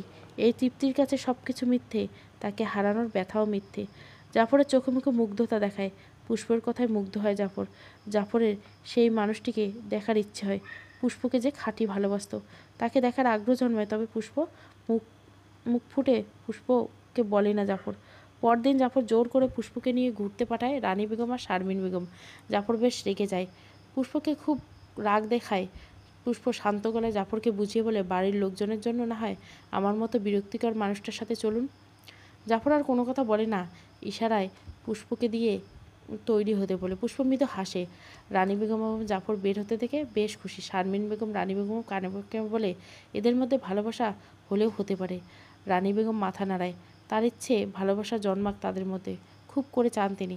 প্রথমবার শহরের রাস্তায় ঘুরতে বেরোচ্ছে পুষ্প, মন্দ লাগছে না, বেশ ভালো লাগছে। পুষ্প যতটা ভালো লাগছে জাফরের ততটাই বিরক্ত লাগছে। পাশাপাশি হেঁটে চলছিল তারা। জাফর বিরক্তি বুঝতে পেরে পুষ্প থেমে যায়। বিরক্ত হচ্ছেন? কাজ ফেলে তোমার সাথে বের হতে আনন্দ পাবো? আপনি কাজে যান, আমি ঘুরে বাড়ি চলে যাব, সবাইকে বলবো আপনার সাথে ছিলাম। পুষ্প জাফরের দিকে বিরক্তি নিয়ে তাকে বলে, হ্যাঁ, তারপর বিপদ ঘটুক, আমাকে জ্বালিয়ে মারো, তাই না? বিপদ হবে কেন? অচেনা শহরে কোথায় ঘুরবে তুমি? রাস্তায়? রাস্তায় ঘোরার স্থান? জাফরের প্রশ্নে কিছুক্ষণ চুপ থাকে পুষ্প, তারপর বলে, এই রাস্তায় আমার সবচেয়ে প্রিয় মানুষটি আছে, তার গন্ধ আছে। আপনার কাছে রাস্তা ঘোরানোর স্থান না হতে পারে, কিন্তু আমার কাছে ঘোরার স্থান। এই রাস্তা প্রতিটি হাওয়া এবং তাদের গন্ধ। জাফর পুষ্পের কথা বুঝতে পারে না, তবে পুষ্পকে একা ফেলে চলে যাওয়া সম্ভব নয়, তাই তার সাথে রাস্তায় ঘোরা বলতে হাঁটে দুজনে। সময়টা সুন্দর করে পুষ্প গুনগুন করে গান গায়। গানটি ছিল, আমার প্রাণের পরে চলে আসতে গেলে বসন্তের বাতাসটুকুর মতো, সে যে ছুঁয়ে গেল, নুয়ে গেল রে, ফুল ফুটিয়ে গেল শত শত, সে যে চলে গেল, বলে গেল না, সে কোথায় গেল, ফিরে এলো না রে। জাফর পুষ্পের কাছাকাছি থাকায় শুনতে পেল। জাফর পুষ্পের মুখশ্রীর দিকে এক দৃষ্টিতে তাকিয়ে রইল। এই মুহূর্তে পুষ্পের চোখে মুখে বিষণ্ণতা দেখা দিয়েছে, ভালোবাসার মানুষকে হারানোর যন্ত্রণা। জাফর বুঝতে পারে। হঠাৎ জাফরের মনে বলে, আচ্ছা, মেয়েটাকে আমি এত বুঝতে পারি কিভাবে? পুষ্প আনমনে জাফরের হাত আঁকড়ে ধরে। জাফর পুষ্পের ধরে রাখা হাতের দিকে তাকিয়ে থাকে, কিন্তু কিছু বলে না। পুষ্প জাফরের হাত ধরে হাঁটতে থাকে। জাফর পুষ্পের গতিতে হাঁটে। জাফর বিড়বিড় করে বলে, কিছু কিছু সময় বুঝি অপছন্দের যথেষ্ট ভালো লাগা কাজ করে। রাতে জাফর বাড়ি ফিরে এসে পুষ্প জানলা খুলে আকাশের দিকে তাকিয়েছে। জাফর পুষ্পকে কিছু মুহূর্ত দেখে নিজের পোশাক পরিবর্তন করে। পুষ্প খোলা আকাশের নিচে তাকিয়ে নিজামের সাথে তার স্মৃতিচারণ করছিল। এক রাতে দুজনে পাশাপাশি বসে আকাশের চাঁদ দেখছিল। পাশে বসে থাকা পুষ্পের কানের কাছে মুখ নিয়ে নিজাম আস্তে করে বলে, চাঁদে তোমাকে দেখে হিংসে করছে ফুল। পুষ্প মৃদু হেসে বলে, চাঁদ সুন্দর, তার এই কালো অঙ্গকে দেখে হিংসে কেন? কালো অঙ্গের এত প্রেম দেখে হিংসে হবে না বলছো? পুষ্প অবাক দৃষ্টিতে নিজামের দিকে তাকায়। নিজাম হাসে, তারপর বলে, কালো অঙ্গের মায়াসখী অন্তরে ঝড় তোলো, সেই ঝড়ের পিড়িতে আমার বড্ড জেগে ওঠে। নিজাম রসিকতার মিশ্রিত বাক্য শুনে পুষ্প লজ্জা পায়। নিজাম বলে, সৌন্দর্যের পাশে রেখে আমি তোমাকে পছন্দ করছি ফুল, এর অর্থ কি জানো? কি? আমার ফুল খুব দামি, তার মধ্যে বিশেষ কিছু আছে, সেই বিশেষ কিছু তাকে ভালোবাসতে বাধ্য। পুষ্প মুগ্ধ হয়ে নিজামকে দেখে। নিজামের সৌন্দর্যের সামনে তাকে বড্ড বেমানা লাগে। তাও নিজাম তাকে পেয়ে কতটা খুশি। আচ্ছা, এই খুশি কি কালো অঙ্গের খুঁতের থেকেও দামি নয়? তোমাকে দেখে আমি প্রতি মুহূর্তে আমি প্রেমে পড়ি পুষ্প। একটু একটু করে প্রেম জমিয়েছি, ভালোবাসা বানিয়েছি তোমার ফুল। পুষ্প নিজামের কাঁধে মাথা রেখে, এই রাতের আধারে নিজামের বুকে মাথা রেখে প্রেম নিবেদন করতে তার ভয় হয়। পুষ্প মনে মনে বলে, প্রেমে পড়লে মানুষ কলঙ্ককেও পিছনে ফেলে এড়িয়ে যায়। ফুল, প্রেম ভালোবাসার পার্থক্য জানো? পুষ্প মাথা নেড়ে হ্যাঁ বলে। নিজাম জানতে চায়, পার্থক্য কী? প্রেম সবাই হতে পারে, কিন্তু ভালোবাসা সবাই হয় না। তবে ভালোবাসা যেতে হলে প্রেমে পড়া আবশ্যক মাস্টারমশাই। সব প্রেম ভালোবাসার রূপ নেয় না, তবে সব ভালোবাসা শুরু হয় প্রেম দিয়ে। প্রেম হলো মোহ, যার মায়া ত্যাগ করা যায়, তবে মোহ ধীরে ধীরে ভালোবাসা হয়। সেই ভালোবাসা যার মধ্যে বিশ্বাস থাকে, আস্থা থাকে, ভরসা থাকে, সব কিছু থাকে। নিজাম আলতো করে পুষ্পকে জড়িয়ে মুচকে হাসে। তবে আমি তোমায় ভালোবাসি, হ্যাঁ। প্রেমে পড়তে পড়তে একসময় ভালোবাসা হয়ে গেছে ফুল। স্মৃতি থেকে বের হয় পুষ্প। স্মৃতির মতো তার হৃদয়ে নিজাম জীবন্ত। তার হৃদয়ে এক কোণে তার মাস্টারমশাই নিজের জায়গায় স্থির করে রেখেছেন। পুষ্প পিছনে জাফর এসে দাঁড়ায়। কারো উপস্থিতি পুষ্প আনমনে বলে, মাস্টারমশাই। পিছন ঘুরে জাফরের মুখ না দেখে তাকে জড়িয়ে ধরে বলে, কোথায় চলে গিয়েছিলেন মাস্টারমশাই? আপনার ফুল আপনার জন্য কত কেঁদেছে জানেন? কেন ফুলকে এত কষ্ট দেন? কেন আসেননি সেদিন ফুলকে নিতে? আপনার ফুলের কষ্ট হয় আপনি জানেন না মাস্টারমশাই? কয়েক মুহূর্তের জন্য জাফর হয়ে যায়, বুঝতে পারে না কি ঘটছে। তাই বলে মাস্টারমশাই কে? জাফরের কণ্ঠ শুনে পুষ্প তাকে ছেড়ে দেয়। সামনে জাফরকে দেখে অবাক হয়, মনে মনে বলে, মাস্টারমশাই আসেনি? পুষ্প চোখ দিয়ে অশ্রু গড়িয়ে পড়ে। জাফর সেটা দেখে বলে, তোমার মাস্টারমশাই সত্যি তোমাকে ভালোবাসে নাকি শুধু তার প্রেমের খেলনা ছিলে তুমি? পুষ্প জবাব না দিয়ে বিছানায় গিয়ে বসে। জাফর পুনরায় একই কথা বলে, প্রেম ভালোবাসার পার্থক্য মাস্টারমশাই জানতো, তাই তার প্রেম নই, প্রেম থেকে গড়ে ওঠা ভালোবাসায় ছিলাম। যার ভালোবাসার ফুল, তার ভালোবাসার ফুল কথাটি জাফরের কেমন লাগলো, খারাপ লাগলো নাকি ভালো বুঝতে পারলো না জাফর। তাই কথা না বাড়িয়ে, আম্মা হয়তো ঘুমিয়েছে, খাবার দাও আমাকে পুষ্পলতা। পুষ্প সম্মতি জানিয়ে চলে যায়। খাবার বেড়ে জাফরকে ডাকে। খাবার খেতে বসে প্রথমবারের মতো জাফর পুষ্পকে জিজ্ঞাসা করে, তুমি খেয়েছো? বিয়ের এতদিন পর জাফর তার খোঁজ খবর নিচ্ছে দেখে অবাক হয় পুষ্প। সেই সাথে ভালোও লাগলো। পুষ্প বলে, হ্যাঁ খেয়েছি। জাফর মজা করে বলে, কেন খেয়েছো? জানো না স্বামী না খেলে স্ত্রীদের খেতে নেই? জাফর যদি মজার ছেলে বলেছিল, তবে পুষ্প কঠিন শব্দে জবাব দিল, বলল, কোন বইয়ে লেখা আছে এই নিয়ম? কোনো স্ত্রীরা স্বামীর আগে খেতে পারবে না? তাদের কি পেট নেই, পেটে ক্ষুধা নেই? পুষ্প মজা বুঝতে পারেনি বলে জাফর বেশ বিরক্ত হলো। তাই বলল, স্ত্রীরা স্বামীদের ভালোবেসে তার জন্য অপেক্ষা করত, সে এলে একসাথে বসে খেত, এতে ভালোবাসা মজবুত হয়। পুষ্প স্নান হাসলো, তারপর বলল, স্বামী স্ত্রী সম্পর্কে বেশ জানেন দেখেছি। জানবো না কেন, দুটো বিয়ে করা হয়ে গেছে। দুটো বিয়ের কথা শুনে পুষ্প চুপ হয়। হঠাৎ তার পদ্মর কথা মনে পড়ে। জাফর বলে, পদ্মাবতী আমার জন্য সবসময় অপেক্ষা করতো।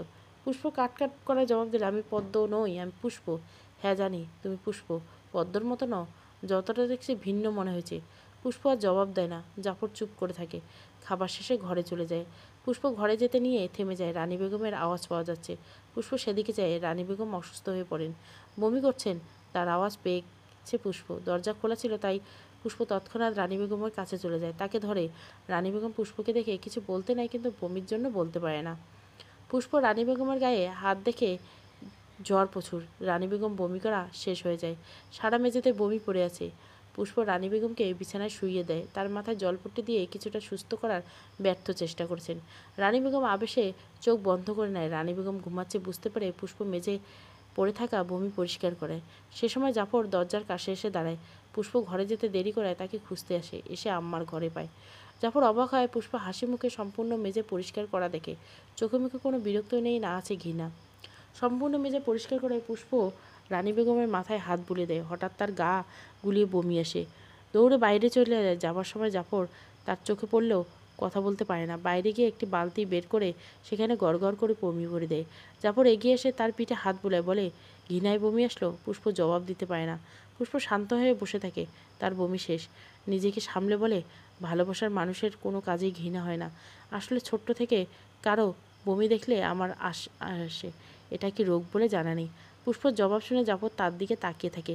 পুষ্প তার বিস্ময় দৃষ্টি কাটিয়ে রানী বেগমের কাছে যায়। তার মাথায় পুনরায় জলপট্টি দেয়। জাফর এসে রানী বেগমের অপর পাশে বসে আস্তে করে বলে, আমার আম্মার সাথে এই কদিনই এত ভালো সম্পর্ক হয়েছে তোমার? সম্পর্ক হতে সময় লাগে না জাফর চৌধুরী। পুষ্পের মুখে প্রথমবার নিজের নাম শুনে একটু ভড়কে যায় জাফর, তবুও নিজেকে সামলে নেয়। পুষ্প বলে, ভালোবাসার বিনিময়ে ভালোবাসা পাওয়ার তৃষ্ণা আমার ছোট থেকে কখনো পাইনি। আমি জানি আম্মা আমাকে প্রথমে অপছন্দ করতো না। তার গায়ের রঙের সাথে আমার গায়ের রঙটা মিলে যায় করুণা করতেন। হয়তো তিনি জানতেন কালো অঙ্গের ব্যথা, কিন্তু ধীরে ধীরে আমাকে ভালোবাসতে শুরু করেন। করুণা করে করতে একদিন মেয়ের মতো দেখতে শুরু করেন। আমি তাকে আম্মার মতো দেখতে শুরু করি। আসলে নিজের আম্মার থেকে যে ভালোবাসা চাইতাম, তার শাশুড়ির কাছ থেকে পেয়েছি। তাই তার সেবা করতে পারা আমার জন্য অহংকারের, ঘৃণার নয়। জাফর পুষ্পকে আর কিছু বলে না। পুষ্প নিজেই বলে, সংসারে বৌমা যখন পা দেয়, তখন শাশুড়ি সন্তানদের নিয়ে দ্বিধায় ভোগে। কেন ভোগে জানি না। হয়তো সমাজে আসা প্রথা থেকে আর বৌমারাও শাশুড়িকে প্রতিদ্বন্দ্বী ভাবে, কিন্তু তারা বুঝে না তাদের দুজনের মিলিত শক্তির দ্বারা একটা সংসার পরিপূর্ণতা পায়। তবে আমি আমার শাশুড়ি আম্মাকে বুঝেছি, তাই তো আমরা খুব ভালো মামি।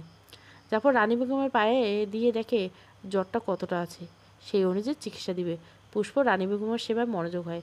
সেই রাতে দুজনে নির্ঘুমে কাটে। সব কিছুর দিয়ে জাফর তার আম্মাকে ভালোবাসে, তাই পুষ্প তার আম্মাকে সেবা করা দেখে খুব ভালো লাগছে। পরের দিন গ্রাম থেকে ফিরে আলতাফ চৌধুরী স্ত্রী অসুস্থতার কথা শুনে বিচলিত হয়। তিনি পুষ্পর সম্পত্তি বুঝে নিতে গিয়েছিলেন, তাই রাতে বাড়ি ফিরেননি। তবে পুষ্পর মুখে শুনেছে রানী বেগম এখন আর কিছুটা সুস্থ, তাই শান্ত হলেন আলতাফ চৌধুরী। ঘরে ঢুকে স্ত্রীকে জড়িয়ে ধরলেন। রানী বেগম লজ্জা পেলেন। আলতাফ চৌধুরী নিজের থেকে ছড়িয়ে বলে, আমি এখন সুস্থ আছি। আলতাফ চৌধুরী বলে, তাতে কি ভালোবাসা যাবে না? রানী বেগম জবাব দেয় না, লজ্জা পায় ভীষণ। আলতাফ চৌধুরী বলে, তোমার লজ্জা পাওয়া শেষ হবে না এই জীবনে। জাফর দূর থেকে এই দৃশ্য দেখে রানী বেগমের খোঁজ নিতে এই ঘরে আসে। সেখানে এসে আব্বা আম্মাকে এভাবে দেখে কিছুটা লজ্জা পায়।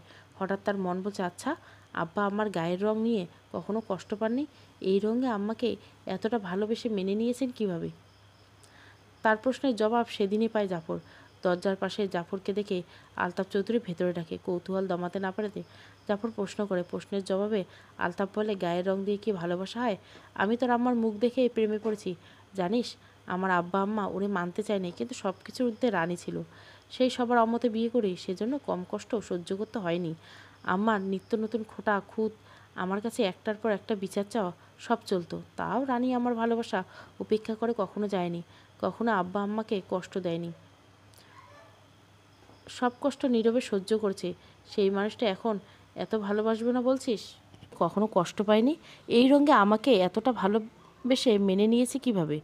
তার প্রশ্নের জবাব সেদিনে পায় জাফর। দরজার পাশে জাফরকে দেখে আলতাফ চৌধুরী ভেতরে ডাকে। কৌতূহল দমাতে না পেরে জাফর প্রশ্ন করে।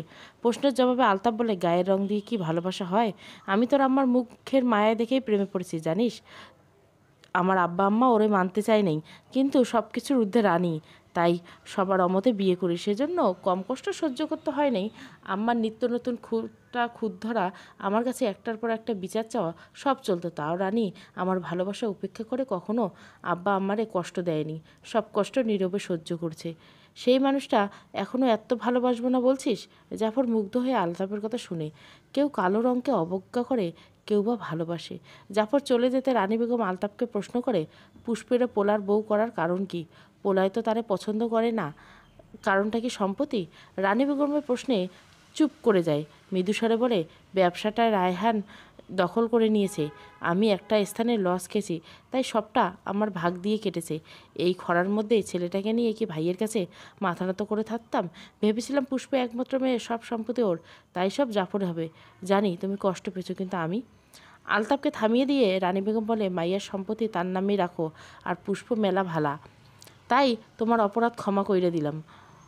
আলতাফ চৌধুরী খুশি হয়ে রানী বেগমকে পুনরায় জড়িয়ে ধরে। আলতাফ চৌধুরী পুষ্পকে ঘরে ডাকে। পুষ্প সেখানে উপস্থিত হলে তিনি বলেন, সব কিছু তোমার নামে থাকবে। আর আর তোমার বাবা কি পল্টু নামক কারো কাছে কিছু জমি বিক্রি করেছে? তার কাছে কাগজপত্র আছে? পুষ্প শান্ত গলায় বলে, হয়তো করেছিল, আমি জানি না। ও, ওই জমির হিসাব নিতে গিয়ে যে কাগজপত্র দেখলাম, তাই তোমাকে জিজ্ঞাসা করা, জানো কি না? আব্বা নাই, সে থাকলে হয়তো বলতো। আমার নামে মনে হয় পল্টুরা মিথ্যে বলছে। আলতাফ চৌধুরী সায় জানায়। কিছুদিন পর সকালবেলা ঘুম ভাঙলে জাফরের বুকে উপর ভারী কিছু উপলব্ধি করে, তাই চোখ মেলে বোঝার চেষ্টা করে জিনিসটা কি। চোখ মেলে পুষ্পকে তার বুকের উপর শুয়ে থাকতে দেখে বেশ অবাক হয়। বিয়ের এতদিনে কখনো এমন হয়নি। পাশে তাকিয়ে দেখে মাঝের বালিশটা নেয় সরে গেছে। হয়তো সেই সুযোগে পুষ্প তার বুকে চলে এসেছে। জাফরের এখন কি করা উচিত? পুষ্পকে জাগিয়ে বকা দেওয়া, কিন্তু সে দিল না। পুষ্পকে না জাগিয়ে ওই অবস্থায় চোখ বন্ধ করে নিল। সময়টাকে অনুভব করার চেষ্টা করছে বিড়বিড় করে। পদ্মকে জড়িয়ে ধরে যা অনুভব হচ্ছিল তা হচ্ছে না। তবে কি? বেশ কিছু সময় পর পুষ্পের ঘুম ভেঙে যায়। কারো বাহুডারে বন্দি বুঝতে পেরে ছটপট করে। চোখ বন্ধ অবস্থায় জাফর তাকে নিজের বাহুডারে আটকে নেয়। পুষ্পের নড়াচড়া জাফর চোখ মেলে তাকায়। তারপর বলে, আমার কোনো দোষ নেই, তুমি আমার বুকে এসেছো পুষ্পলতা। আমি না হয় এসেছি, কিন্তু আপনি ছাড়ছেন না কেন? জাফর মুচকে হাসে। তারপর বলে, চাইলে কি সব ছাড়া যায় পুষ্পলতা? পুষ্পের থেকে কোনো জবাব না পেয়ে জাফর তাকে ছেড়ে দেয়। পুষ্প উঠে যায়। জাফর বিছানার উপর বসে ভেবেছিল, একটু আগে পুষ্পের এক অন্য রূপ তার চোখের সামনে ধরা দিয়েছে। আজ সোমবার, আজ তাড়াতাড়ি বাসায় চলে আসে জাফর। দরজার সামনে দাঁড়িয়ে থ হয়ে যায়। তার ঘরের ভেতরে পুষ্পের সাথে মানিক রয়েছে। তাদের কথাবার্তা শুনে মুহূর্তে রাগ উঠে যায় জাফরের। মানিকের থেকে পুষ্প নির্দিষ্ট দূরত্বে থাকায় মানিক বলে, ভাব দেখো, রূপ ঢলে পড়েছে।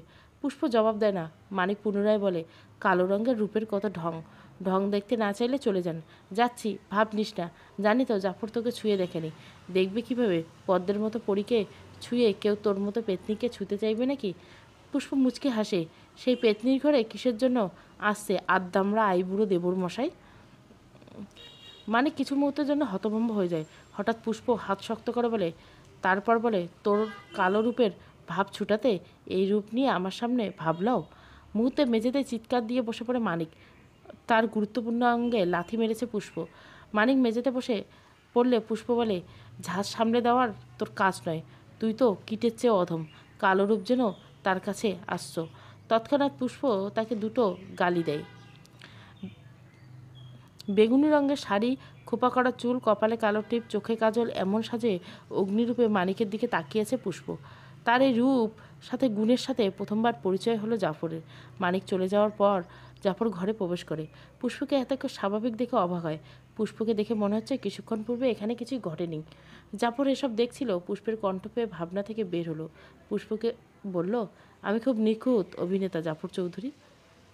জাফর পুষ্পের কণ্ঠে তেজ দেখে হাসে। দিনে দিনে এই মেয়েটার প্রতি তার মুগ্ধতা বাড়ছে। বিশেষ কিছু রয়েছে এই মেয়েটার মধ্যে। পুষ্প হঠাৎ বলে, আমাকে একবার আমাদের গ্রামে নিয়ে যাবেন? জাফর কিছুক্ষণ সময় নিয়ে বলে, কবে যাবে? আপনি যেদিন নিয়ে যাবেন। আচ্ছা, হাসপাতাল থেকে ছুটি নেই, একদিন নিয়ে যাব।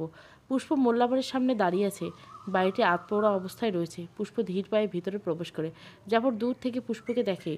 পুষ্প বাড়ির দেওয়ালগুলো সযত্নে শুয়ে দেয়। তার স্পর্শে কতটা মায়া ছিল সেটা পুষ্প জানে না। জাফর এগিয়ে এসে পুষ্পের পাশে দাঁড়ায়। পুষ্প আনমনে বলে, দিনগুলো এই দেওয়ালগুলি ছাড়া আর আমার আপন কেউ রইল না। জাফর অন্যমনস্ক হয়ে বলে, আমি আছি পুষ্পলতা। পুষ্প এবার জাফর দুজনে চমকায়। জাফর বিশ্বাস করতে পারছে না তার মুখ দিয়ে এটা কী বেরোচ্ছে। পুষ্প সারাদিন পলাশপুর গ্রামে ঘুরে বেড়ায়, মুক্ত পাখির মতো উড়ে চলার স্বপ্ন দেখে। পুষ্পের ছোটাছুটি মুগ্ধ নয়নে জাফর দেখে। জাফরের মুগ্ধতা অনেক কিছু বলে দেয়। নতুন প্রণয়ের আগমন। আচ্ছা, এতটা সহজ? প্রথমে ভালোবাসা ভুলে দুজন দুজনকে আপন করতে পারবে? পুষ্প যখন নদীর পাশে এসে তখন তার পাশে থাকা জাফরকে দেখে কিছু সময়ের জন্য নিজামকে কল্পনা করে।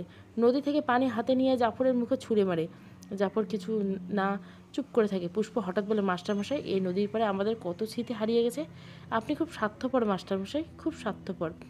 জাফর বিরক্ত হয়। তার বিরক্ত হওয়া উচিত ছিল, তবে কেন জানি না তার খুব কষ্ট হয়। বুকের ভেতর সূক্ষ্ম কষ্ট অনুভব করে। এর কারণ কি? পুষ্প মাস্টারমশাই নামক পুরুষটিকে ভালোবেসে কষ্ট পাচ্ছে, তাই। সেদিন পেরাহার পথে গাড়িতে পুষ্প জাফরকে জড়িয়ে ধরে কান্না করে। জাফর নিঃশব্দে পুষ্পের মাথায় হাত বুলিয়ে দেয়। জাফর বিড়বিড় করে বলে, সখী, ভালোবাসা বুঝি এত যন্ত্রণাময়? চৌধুরী বাড়িতে ফিরে এসে রাতে পুষ্পের খাওয়া হলো না। খাওয়া না হওয়ায় প্রথমবারের মতো জাফরেরও খাওয়া হলো না। জাফরের ইচ্ছে করছে না। সারা রাত বিছানায় নির্ঘুম কাটায় পুষ্প। তার বিষণ্ণ মুখশ্রী দেখে জাফরের নির্ঘুম কাটে। জাফর একবার চেয়েছিল মাস্টারমশাই সম্পর্কে জানতো, কিন্তু অজানা কারণে প্রশ্ন করতে পারে না।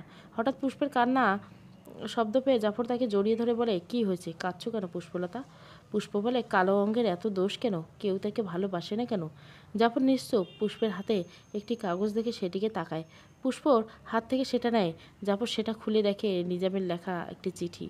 তার একটি দুজনের একটি ছবি। সেখানে পুষ্পকে পড়ানোর ফাঁকে মাস্টারমশাই লিখেছিল নিচে শ্যামপরি।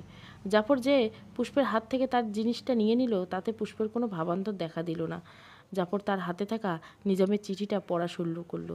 নিজের কৌতূহল দমাতে না পারে পুষ্পর অনুমতি না নিয়েই পড়ে চলবে পদ্মপুষ্প দ্বিতীয় পর্ব।